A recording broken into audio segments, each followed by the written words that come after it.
Buenos días, familia. Buenos días.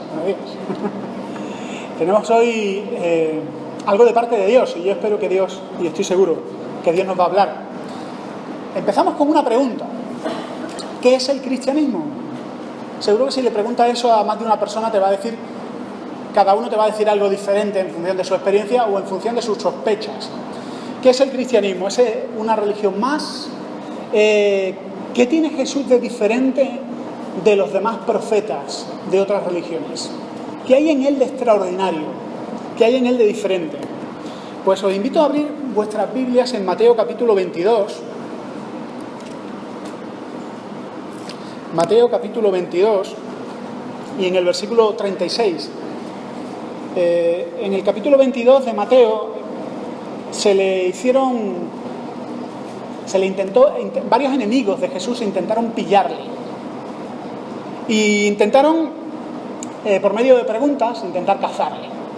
Y vemos en Jesús una habilidad alucinante, no solo para que no lo cazaran, sino para que los malvados que estaban intentando pillarle quedaran puestos de manifiesto. Dice, se le acercaron un intérprete de la ley y le preguntó: Maestro, ¿cuál es el gran mandamiento en la ley? Jesús le dijo: amarás al Señor, tu Dios, con todo tu corazón y con toda tu alma y con toda tu mente. Este es el primero y grande mandamiento. El segundo es semejante: amarás a tu prójimo como a ti mismo. De estos dos mandamientos depende toda la ley y los profetas. Tú lees esto y dices, está claro. De toda la Biblia, ¿qué es lo más importante? Pero ellos no lo tenían tan claro. De hecho, era bastante popular entre los judíos que hubiera discusiones de este tipo. ¿Cuál es el mandamiento más importante? ¿Qué es más importante? ¿La misericordia o la justicia? Y tenían ahí unos debates que ¿para qué? Los judíos decían que había 613 mandamientos. 613 mandamientos. Después de estudiar mucho, 613. Ya aprendértelos es casi un mandamiento, aunque no contaba. 613 mandamientos. Y los sabios judíos habían añadido 7 preceptos.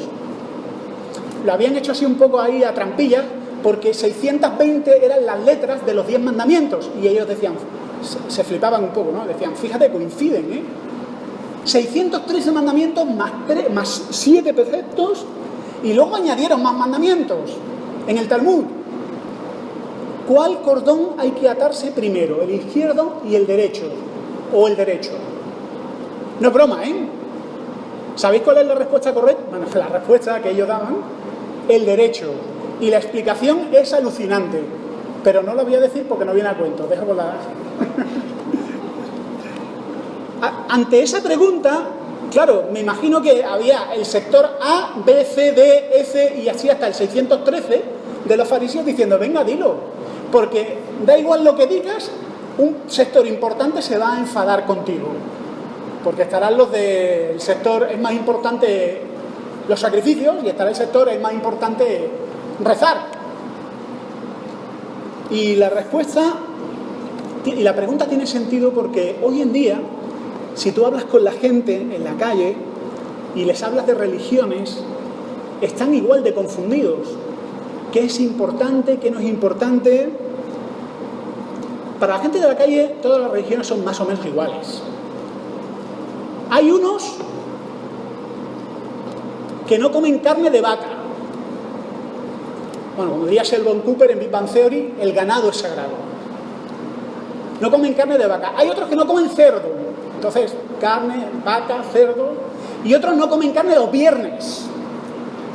El que está fuera dice, en el fondo, esto es una cuestión dietética. Pero todos son lo mismo. Vaca, cerdo, los viernes, todas son lo mismo. No hay diferencia una de otras. Cuando llegué a Madrid, hace de esto ya 18 años, era muy amigo del conserje del edificio donde yo trabajaba, y nos quedábamos ahí charlando hasta las tantas. Total, prácticamente vivía en una habitación solo y no tenía mucho que hacer. Y a estas tertulias se sumaba la limpiadora del turno de noche, y ahí estábamos los tres cacareando horas y horas. Entonces, Pues llegó el momento en el que me identifiqué como cristiano y la limpiadora,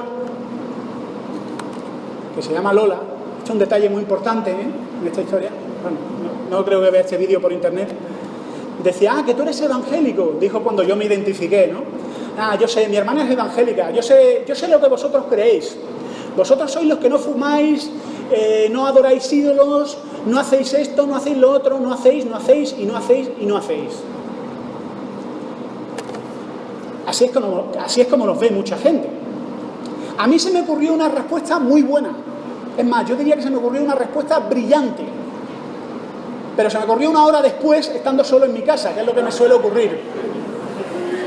¿A ti te pasa eso? A mí me pasa. Se me ocurre una respuesta, digo, esto... Además, me monto la escena en mi cabeza, tengo imaginación y quedo fenomenal. Pero se me ocurrió ya tarde. Hay 2 mandamientos. Amarás al Señor tu Dios con todo tu corazón, con toda tu alma, con toda tu mente, con todas tus fuerzas. Segundo mandamiento, amarás a tu prójimo como a ti mismo. Ante esto se cierran las bocas. Pero, fijaos, estos 2 mandamientos son positivos. No son no harás, no harás, no harás, y tampoco se te ocurra hacer esto. Son positivos. Es más, os voy a decir una palabra que a lo mejor es nueva para ti. Relacional. ¿Qué te parece? Repítelo conmigo, si te atreves. Relacional. Nadie se ha atrevido a decirlo. Venga, vamos a decirlo otra vez. 1, 2, 3. Relacional. Así sé si estáis despiertos o sofocados por el calor.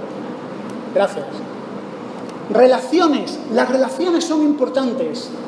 Relación con Dios, primer mandamiento, relación unos con otros.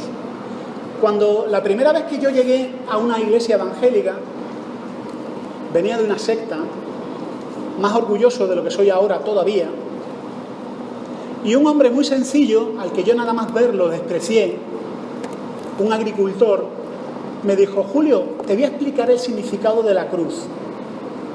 Yo había leído la Biblia varias veces, y no como algunos dicen, yo he leído la Biblia, no, yo la había leído. Y digo, bueno, a ver qué tiene este buen hombre que explicarme. Me dice, la cruz son 2 palos, ¿verdad? Sí. Y me dijo este hombre tan sencillo, un palo va del cielo a la tierra.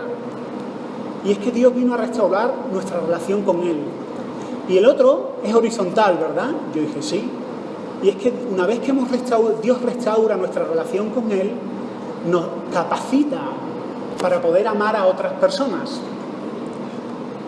Y al principio pensé, qué tontería. Pero luego, una hora después, pensé, cuánta sabiduría. Y así es. Y estos 2 mandamientos, que son 2 relaciones, son la esencia, el corazón del cristianismo bíblico. Pero ambas relaciones, amigos míos, hermanos míos, están rotas. Ambas relaciones están rotas. Estos 2 océanos, estos 2 mandamientos, no son 2 frases bonitas para poner en Facebook con un marquito y pajaritos volando y fondos de, no sé, cualquier cosa melosa que se te ocurra. No es para poner un cuadro bonito, amarás a Dios, qué bonito. Estos 2 mandamientos son 2 sentencias de muerte. Estos 2 mandamientos son 2 océanos que son imposibles de cruzar a nado, porque si los intentas cruzar te vas a ahogar. Tú no puedes amar a Dios. Puedes intentarlo, puedes engañarte a ti mismo, pero tú no puedes amar a Dios con todo tu corazón, con toda tu mente, con todas tus fuerzas. ¿Has intentado amar al prójimo? Si a nuestra propia familia nos cuesta amarlos. Mamás con hijos adolescentes, ¿amas mucho a tu hijo? Pero que a veces es difícil. Hermanas con maridos despistados, a veces es difícil amar a estos maridos, ¿verdad? No es fácil amar al que tienes más cerca. No es fácil amarlo. Estos 2 mandamientos nos demuestran que no somos capaces ni de lo uno ni de lo otro.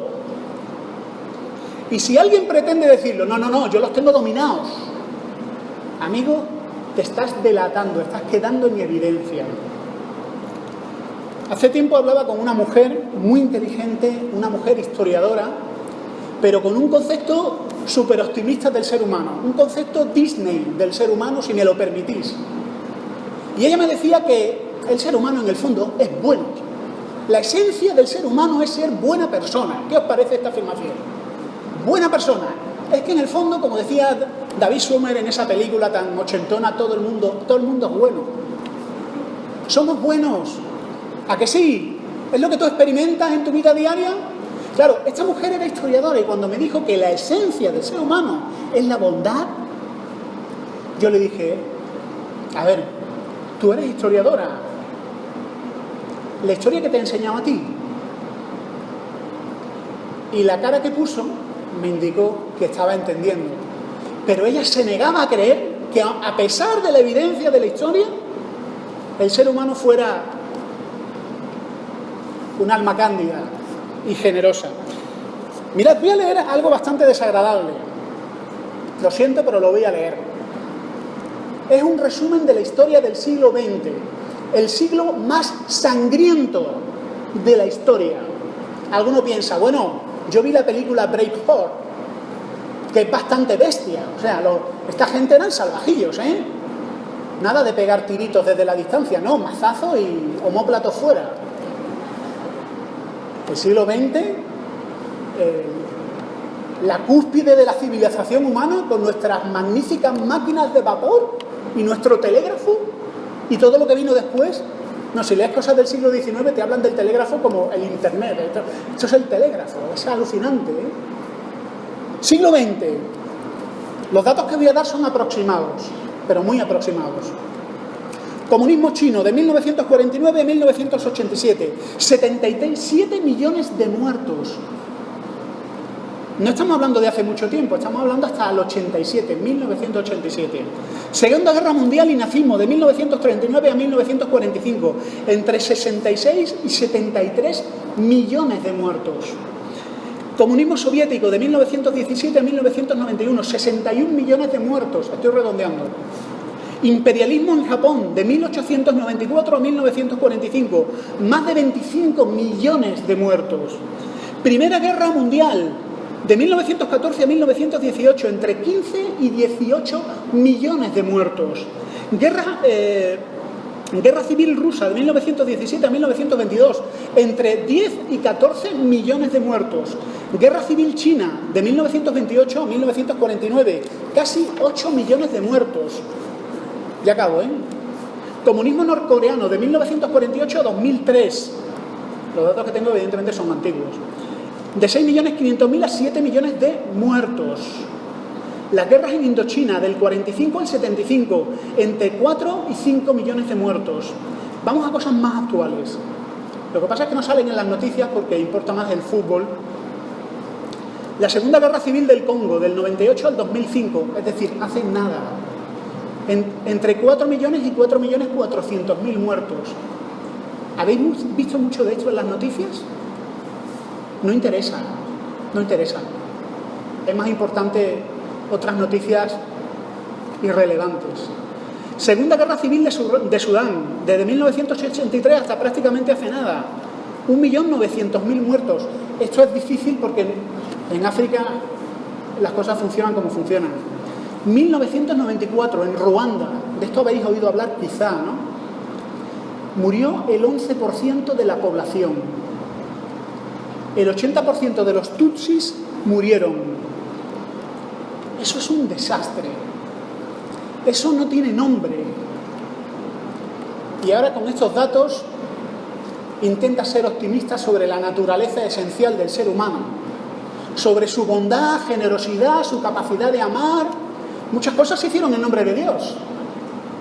Evidentemente Dios no los aprobaba. Estos iban de por libre. Aunque algunos le echan las culpas a Dios por sus falsos representantes. No se nos dan bien las relaciones. No se nos dan bien las relaciones. No se nos da bien nuestra relación con Dios. No se nos da bien la relación unos con otros. Y yo siento reventarte el optimismo, pero estos son los datos. Si te gusta leer y si te gusta entender la historia, te recomiendo un libro. Se llama el libro de los principios, el Génesis. Es impresionante. Génesis tiene las claves para entender la historia humana. Y el libro de Génesis dice que en el principio el ser humano pasó de tener una excelente relación con Dios a desconectarse de Dios. Génesis capítulo 3, versículo 10. Y él respondió: oí tu voz en el huerto y tuve miedo, porque estaba desnudo, y me escondí. Y dijo Dios: ¿quién te enseñó que estabas desnudo? ¿Has comido del árbol que yo te mandé que no comieses? Y el hombre respondió: la mujer que me diste por compañera me dio del árbol y yo comí. Y ahí vemos dos relaciones rotas: la relación con Dios, y en el mismo momento en el que la relación con Dios se rompió, se quebró la relación más íntima que puede haber entre dos seres humanos, que es el amor y es el matrimonio. Tardó poquito. Rápidamente Adán pasó de hacer ese bello poema a Eva: esto sí que es carne de mi carne y cuerpo de mi hueso de mis huesos, y pasó a decir: esta mujer, Señor, vaya invento que hiciste. A echarle la culpa a otro. Empezó el machismo aquí, que el machismo no es ni más ni menos que una forma de ruptura de relaciones. Perdimos nuestra conexión con Dios, y al perderla, perdimos la conexión entre nosotros. Perdimos nuestra conexión con Dios, que es la fuente de bondad, de amor, de pureza, de nobleza, de generosidad. Y al perder nuestra relación con Dios, lo perdimos todo. Todo. Se nos apagó el amor que teníamos, se nos apagó el entendimiento y el discernimiento, nos volvimos arrogantes, mezquinos, envidiosos, cascarrabias, egoístas, pesados, avaros, violentos, chismosos. El ser humano participó de esa caída. Ahora la pregunta importante es: ¿cómo podemos recuperar esta relación con Dios? ¿Cómo podemos amar a Dios de esa manera que no sale de nosotros? ¿Cómo podemos amar a otros tanto como nos amamos a nosotros mismos? Y créeme, yo me amo mucho a mí mismo. Yo no sé si tú te amas a ti mismo, pero yo estoy encantado de conocerme. Creo que soy un tipo bastante majo, y a veces no entiendo por qué los demás no me aman tanto a mí, con lo que yo me amo a mí. Hecho dicho así, suena así graciosillo, ¿verdad? Pero en el fondo es lo que todos pensamos. Mira qué bien desfila mi hijo y qué mal desfilan los demás, decía el chiste, ¿no? De ese pequeño soldado que no sabía marcar bien el paso. Mirad lo que dice Juan capítulo 8 y versículo 34. ¿Cómo podemos recuperar nuestra relación con Dios? ¿En qué estado nos encontramos? Juan capítulo 8, versículo 34. Jesús le respondió: de cierto os digo, que todo aquel que hace pecado, esclavo es del pecado. Y el esclavo no queda en la casa para siempre, el Hijo sí queda para siempre. Así que si el Hijo os libertare, seréis verdaderamente libres. Claro, cuando Jesús dice esto, rápidamente todos dan un paso al frente y dicen: yo soy libre.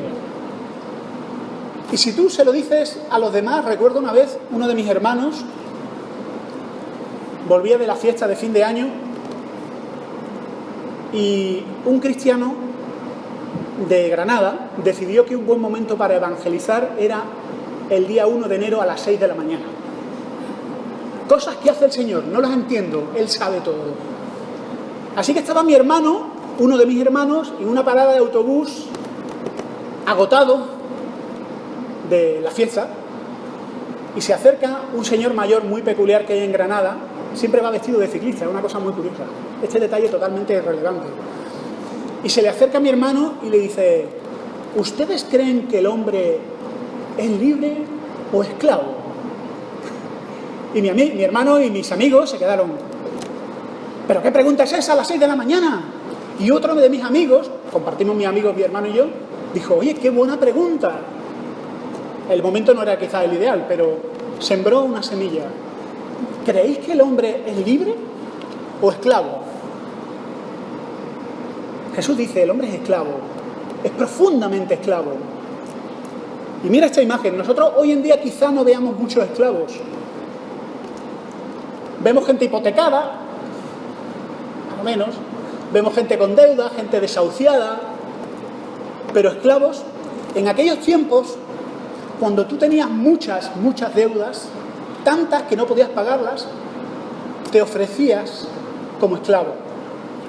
En ese momento dejabas de ser libre y pasabas a ser un hombre o una mujer sometido. Tenías una cadena, si no real, una fuerte obligación que te obligaba a ir a donde no querías ir, porque tenías un amo que te decía, haz esto y no hagas esto. No eran independientes, eran esclavos. Y aquí Jesús dice, ¿veis los esclavos que hay por la calle? Ahí a lo mejor van andando, pero esta gente no son libres. Esta gente están sometidos, vosotros sois esclavos. Pero esclavos de un amo muy perverso, el pecado. Vosotros amáis lo que Dios aborrece y aborrecéis lo que Dios ama. ¿Y esos deseos de dónde vienen? De vuestro amo.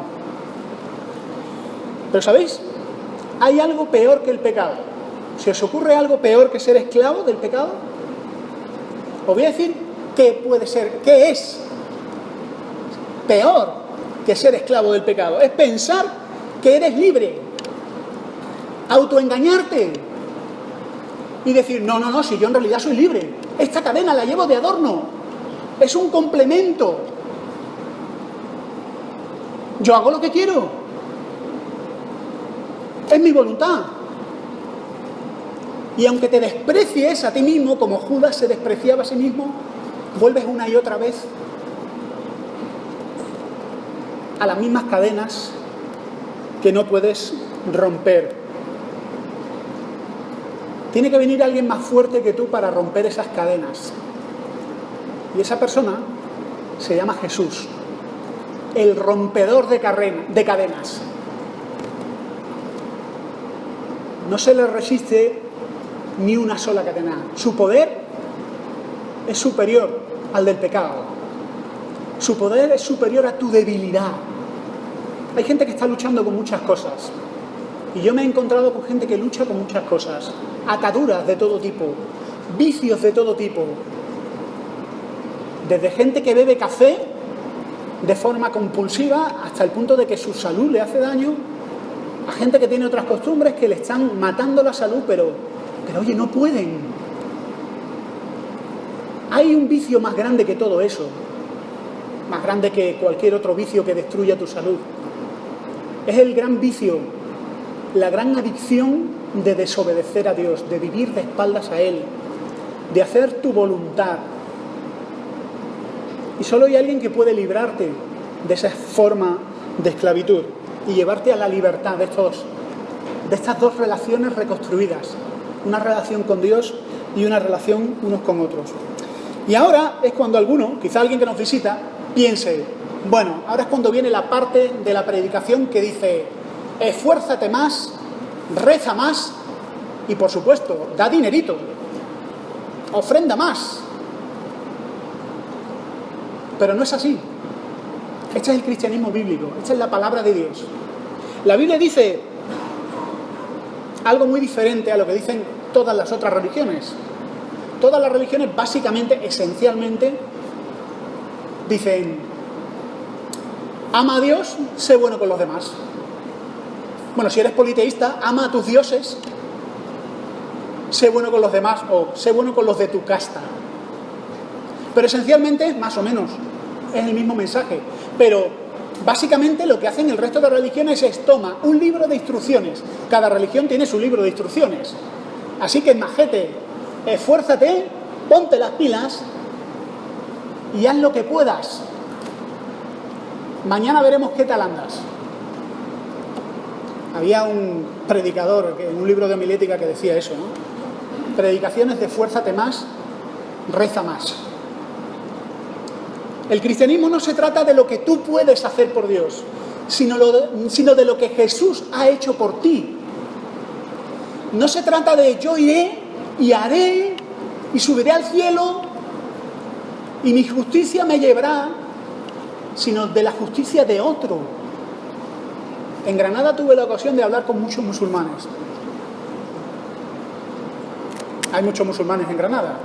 Y en la feria del libro teníamos un puestecillo de libros, mi amigo Hans, y a la derecha teníamos la misión Ahmadiyya del Islam, que es una secta del Islam, también tiene sus sectas, y a la derecha tenemos la biblioteca, la librería no sé qué de la nueva era, con sus inciensos y sus cosas, toda su parafernalia.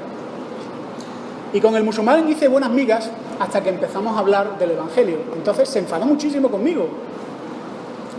A algunos de estos musulmanes les encantan las disputas en plan disputa pública, ¿no? Formar un corrillo. Les encantan. Y entonces empezamos a discutir. Yo intentaba hablar, pero bueno, terminamos discutiendo, mal hecho por mi parte. Y él me decía, y cuando yo le dije, mira, la única forma de reconciliarte con Dios es reconocer tu pecado y aceptar lo que Jesús hizo en la cruz pagando por tus pecados. Es por su justicia que tú puedes ser limpiado y perdonado. ¿Cómo se puso el musulmán? No penséis que me caen muy bien los musulmanes y tengo amigos musulmanes. Pero ¿cómo se puso mi amigo? Se enfadó muchísimo. Empezó a gritar y en vez de dirigirme a mí, se dirigía a los demás y decía, no puedo permitir que por la justicia de otro y por los méritos de otro yo vaya al cielo. No puedo permitir que sea otro el que pague por mi pecado. Soy yo el que tengo que pagar por mi pecado. No lo admitía. El concepto de justicia propia en el Islam es muy fuerte. Él me decía, mira Julio, cuando mueres, el arcángel, no sé si arcángel o el ángel Miguel, te mete la mano en la boca. Concepto teológico interesante. Te mete la mano en la boca y agarra tu alma que se encuentra más o menos por aquí en el plexo solar. No sé si todo el Islam cree eso, pero a mí eso es lo que me decía mi amigo el musulmán. Él va tirando hasta que el alma llega aquí, hay oportunidad de arrepentimiento. O sea, de aquí a aquí, más o menos que tienes unos centímetros para arrepentirte. Pero una vez que ya la saca, ya no tienes ahí oportunidad de arrepentirte. Tus obras son pesadas en una balanza. Y si tus obras buenas pesan más que las malas, te salvas. Y si tus obras malas pesan más que las buenas, te condenas. Esto, esencialmente, es lo que creen todas las religiones, menos el cristianismo bíblico. El cristianismo bíblico dice, tú ya has sido pesado. Y como Dios le dijo a aquel rey, has sido hallado falto. No alcanzas los requisitos de Dios, estás lejos de ellos. Intentaste nadar un poquito en el océano del amor a Dios y de esos mandamientos, pero te agaste a los pocos metros. Necesitas un socorrista, un salvador, alguien más fuerte que tú, alguien cuyos méritos superen tus méritos y desborden, y en base a su justicia, en base a su vida perfecta, puedas ser perdonado. En una ocasión se acercó a Jesús un hombre joven, rico y religioso. Las tres palabras ya traen tela, joven. Si hay alguien seguro de sí mismo es un joven. Los jóvenes están segurísimos, en general están segurísimos de sí mismos. Los mayores los vemos como diciendo, bueno, jóvenes, os amo mucho, no penséis que esto es. Pero era rico, joven y rico. ¿Conocéis algún rico inseguro? Yo todos los ricos que conozco están sobraetes, Y además religioso. Este era el repelente niño Vicente. Era el primero de la clase, como dicen los ingleses, la mascota del profesor. Y este se acerca a Jesús. Maestro bueno, ¿qué haré para heredar la vida eterna? Jesús le dice, bueno, los mandamientos sabes. Honra a tu padre, a tu madre, etc. Y él le dice, no, si eso ya lo sé. Es más, los he cumplido y se me quedan cortos. Es que necesito más mandamientos. Es que necesito más. Así que dame unos pocos más porque esto es la clase de los repetidores. Jesús podía haberle dicho, mira, ¿sabes cuál es tu problema, muchacho? Es que eres un hipócrita. y además amas el dinero más que a Dios. Yo no hubiera dicho eso, pero Jesús es muy amable y elegante y cortés. Y le dice, bueno, sí, vende todo lo que tienes y se lo das a los pobres y me sigues. Y el otro dijo, me cache la mano. Cualquier cosa menos eso. Cualquier cosa menos eso. No está diciendo, como algunos dicen, no, es que para seguir a Jesús hay que ser pobre, porque Jesús no le decía eso a los demás. Estaba poniéndole el dedo en la llaga, ahí es donde te duele. El Evangelio de Marcos, que da detalles que ningún otro evangelio da, dice que se fue muy rico, muy triste, porque tenía muchas riquezas. También el Evangelio de Marcos, que da detalles que otros no dan, dice que Jesús mirándole le amó. ¿Hay algo peor que ser religioso?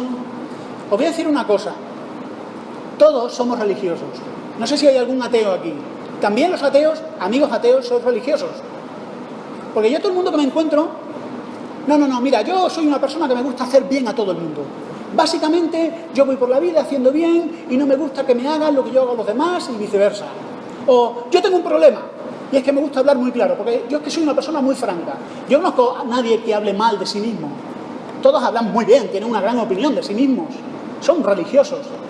¿Y sabéis qué es la cosa peor que hay en el mundo? Un religioso. No lo invites a una boda, ¿eh? No lo invites a una boda porque te va a echar a perder la boda. Te va a decir, ¿estás bailando? ¿Y tú bailas? Oye, pues está mal bailar, yo no bailo, ¿eh? ¿Eso que tienes que es agua o cerveza? Pues yo no bebo, ¿eh? ¿Te he dicho ya que no bailo? No, hombre, te va a reventar la boda. Llévatelo a un velatorio, ahí es donde están felices. Un religioso está feliz en un velatorio, ahí todos mustios, y el hombre que tampoco tiene mucho que aportar, pues ahí está un poco en su contexto, en su hábitat natural. Un religioso es una persona que tiene dos extremos. Un pastor que conozco le llama los dos efectos secundarios de la religión. O te vuelve un hipócrita orgulloso. Yo he cumplido todos los mandamientos, dame más. Yo soy una persona que va haciendo bien a todos, ¿eh? La religión es para los débiles, pero yo. O se siente como un gusano, está hundido, se da cuenta de que él no puede alcanzar a Dios, se da cuenta de que no puede vivir para Dios, anhela y desea a Dios, pero se da cuenta de que su miseria y sus cadenas pesan más. Jesús vino para hacer lo que nosotros no podíamos hacer y vencer lo que nosotros no podíamos vencer. ¿Y qué es lo que Dios pide de ti? Algunos dirán, bueno, ¿y entonces no tengo que hacer nada? No. ¿Qué es lo que Dios pide de ti? Lo primero que Dios pide de ti es que te quites la careta. La careta que dice, yo no hago mal a nadie. Yo me gusta hablar muy claro.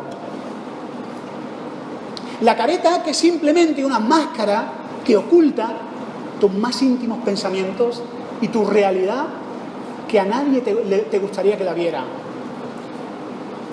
Tu máscara que implica reconocer que lo que la Biblia dice de ti, ese espejo que es la palabra de Dios, es una imagen real. No eres tan buen tipo o tan buena chica como crees. Estás más necesitado de Dios de lo que crees. Y lo segundo que Dios quiere de ti es tu confianza en Él. Confianza, fe, en que aquel que estaba muriendo en la cruz era un hombre que vivió enteramente para Dios. Cada minuto de su vida lo vivió en estricta obediencia a Dios, en amor generoso por los demás. Él no pensaba en sí mismo, él solo pensaba en los demás y en Dios. Y aquel hombre estaba muriendo como un criminal, ofreciendo su vida en pago de tus deudas con Dios. ¿Por qué? Y él dice, todo el que cree en mí, aunque esté muerto, vivirá. La pregunta es, ¿confías en Él? ¿Crees en Él? Pero, y con esto ya termino, por amor a vosotros y a la temperatura que estáis alcanzando. Aquí no se acaba la historia. No estoy diciendo, bueno, y creer en Jesús, id a la iglesia y estaros quietecitos. Bueno, cuando toque cantar, cantad, pero luego os calláis. No estoy diciendo eso. Jesús vino a restaurar relaciones, relación con Dios, relación con otros, vino a capacitarte para amar a Dios y para amar a otros. Y esto es el principio del camino. Esto no es el fin de la historia, este es un gran comienzo, porque a partir de ahora tienes el gran privilegio de crecer en tu relación con Dios. Tienes el privilegio de ahondar en esa relación. La Biblia dice que fuiste llamado para eso, fuiste llamado para tener relación con Dios. Fiel es Dios por el cual fuiste llamados a la comunión con su Hijo Jesucristo. Dedica tiempo, haz de ello una prioridad. Dedica este verano, que perdemos tanto tiempo y subimos fotos de nuestros pies a Instagram ahí con la playa de fondo. Haz algo útil. Busca a Dios. Cada niño y cada niña que nace en este mundo tiene una responsabilidad. Y es la de buscar a Dios cada día de su vida. Y aquellos que hemos creído en aquel que restaura relaciones, Jesús el restaurador, el Salvador, hemos sido rescatados y salvados, nuestra deuda ha sido pagada para que abundemos en esa relación. Con todo nuestro corazón, con toda nuestra alma, con toda nuestra mente, con todas nuestras fuerzas. Él también nos ha salvado para que abundemos en la segunda relación. El cristianismo bíblico tiene como objeto acercarte más a los demás, no distanciarte de ellos. Los religiosos se distancian de las personas, forman sus propios guetos. Sus hijos juegan con los hijos de sus amigos, de su gueto. Pero nosotros hemos sido salvados y llamados para acercarnos más a otras personas. Primero a tu familia. Segundo a tus hermanos en la fe. Tercero, a cualquiera que tengas alrededor. Especialmente a aquellos a los que nadie quiere oír. Del lado de Dios están todos los recursos a tu disposición. Y empezábamos diciendo, el cristianismo es relacional. El cristianismo no son mandamientos, son relaciones rotas que han sido restauradas por el bendito Hijo de Dios, Jesucristo, el restaurador. Que los bendiga.